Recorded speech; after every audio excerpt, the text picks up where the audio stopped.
June 2026 ತಿಂಗಳು ಗ್ರಹಚಲನೆಯ ವಿಷಯದಲ್ಲಿ ಬಹಳ ಪ್ರಮುಖವಾಗಿ ಕಾಣಿಸ್ತಾ ಇದೆ. ಯಾಕಂದರೆ ಈ ತಿಂಗಳು ಗ್ರಹಗಳ ಜೋಡಣೆಗಳು ಹಂಸ ಯೋಗ ಸೇರಿದಂತೆ ಒಟ್ಟು 3 ಯೋಗಗಳನ್ನು ರೂಪಿಸ್ತಾ ಇವೆ. ಇಲ್ಲಿ ರಾಜಯೋಗಗಳು ಈ ತಿಂಗಳು ಬಂಸ ರಾಜಯೋಗ ಮತ್ತು ಗಜಲಕ್ಷ್ಮಿ ರಾಜಯೋಗ ಮತ್ತು ಲಕ್ಷ್ಮೀನಾರಾಯಣ ರಾಜಯೋಗ, ಈ 3 ರಾಜಯೋಗಗಳು ರೂಪುಗೊಳ್ಳೋದ್ರಿಂದ ಯಾವೆಲ್ಲ ರಾಶಿಯವರ ಮೇಲೆ ಒಂದು ಪಾಸಿಟಿವ್ ಪರಿಣಾಮಗಳು, ಸಕಾರಾತ್ಮಕ ಪರಿಣಾಮಗಳು ಬೀರುತ್ತೆ ಅಂತ ನೋಡೋದಾದರೆ, ಮೊದಲಿಗೆ ಮೇಷರಾಶಿಯವರಿಗೆ ಜೂನ್ನಲ್ಲಿ ಮಂಗಳ ಗ್ರಹ ತನ್ನದೇ ಆದ ರಾಶಿಯಲ್ಲಿ ಸಾಗೋದ್ರಿಂದ ಬಹಳ ಪ್ರಯೋಜನಕಾರಿ, ಅಂದರೆ ಒಂದು ಸಕಾರಾತ್ಮಕ ಬದಲಾವಣೆ ಅನ್ನೋದನ್ನು ಇಲ್ಲಿ ಕಾಣಬಹುದು.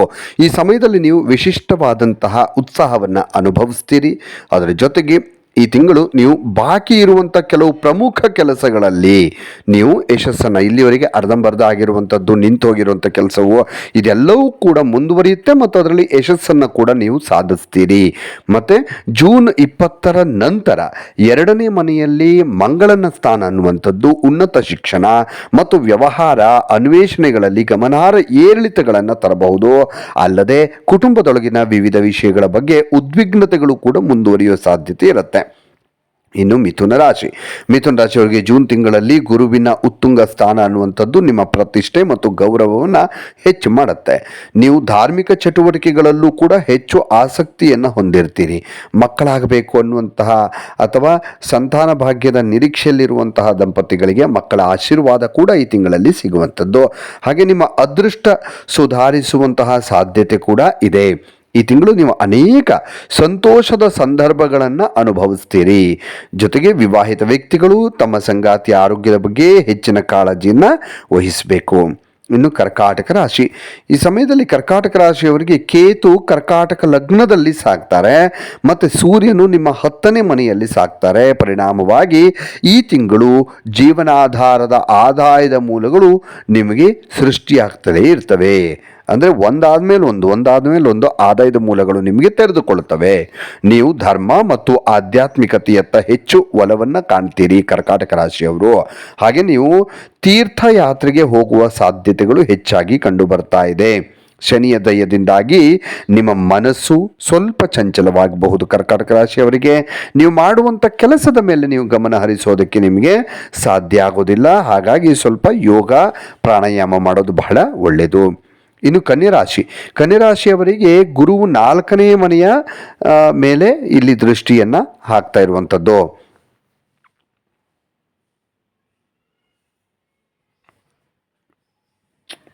ಯಾವುದು ಫೋನ್ ಬಂದು ಹೋಯ್ತು ಅನ್ಸುತ್ತೆ, ಎಲ್ಲ ಹೋಯ್ತಲ್ಲಪ್ಪ.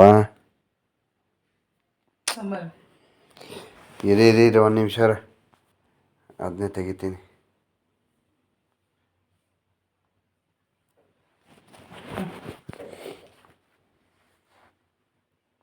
ನಾನು ಫೋನ್ ನೋಡ್ಕೊಂಡು ಮಾಡಕ್ಕೆ ನಿಂತೀನಿ.